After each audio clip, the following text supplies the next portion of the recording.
Alright, so we're going to get this lab started. And what I've got here, this little ceramic cup, is called a crucible. Okay, it's able to withstand really, really high heats. But the first thing that we've got to do with it is we've got to make sure it's dry. So we're going to heat that up for about 5-ish minutes or so. And we're going to make sure that we drive off any moisture that's in it. Okay, any like fingerprint oils, that kind of thing. We want to make sure we get rid of that stuff because it's going to affect our final mass when we go to take our weights. Alright, so you can see that after a little while that ceramic starts to glow kind of red. Okay, we're going to give it about 5 minutes or so. While we're waiting to do that, we're going to go ahead and clean up our magnesium. So what we have here is a piece of magnesium ribbon. And what you'll notice is it looks kind of, you can see that kind of black stuff building up on there. Magnesium is a really highly reactive metal, and so it has a tendency to oxidize slowly over time. And so we don't want any of that oxidation on there to start. We want all of the oxidation to occur during the reaction. So what we're going to do is take a piece of sandpaper here, and we're just going to clean off all of that oxidation.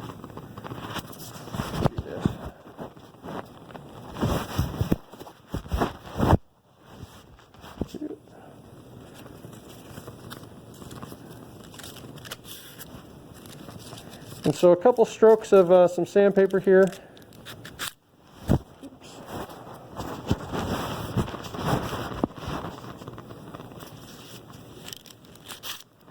And you can start to see that get kind of shiny. Right, that's what we want. We want that shiny metal magnesium and none of that oxidation. So we'll clean this up before we weigh it, and then we'll go take our mass once our crucible cools down. Just so you get an idea, right, a couple strokes of that sandpaper, and we've got it all nice and shined up. We're still heating up our crucible over here, so we'll take that off here in about a minute. We'll let that cool off, and then we'll go take our initial mass for our magnesium. Alright, so I've got my magnesium ribbon all cleaned off. I've got it weighed out. You can see it kind of crumpled up there in the bottom of the crucible. So that what the magnesium is the shiny ribbon that you see there. Don't get confused with all the black residue you see on the inside of the crucible. And take a note like how shiny that is, right? You can see it reflecting the light there. And we'll make a note of how different it looks after we've heated it. So we're going to go ahead and start this reaction. It's going to heat for probably 5 to 10 minutes or so. And then we'll come back, let it cool, and get a final weight. Alright, so you can see our reaction going here.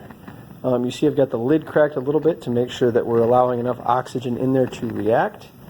And if we open this up just a little bit, you can see inside it's really bright down there, but you can see that the magnesium is actually glowing. Right, that's an indication the reaction is occurring at the moment. So just give you an idea of what it looks like as you're performing this reaction.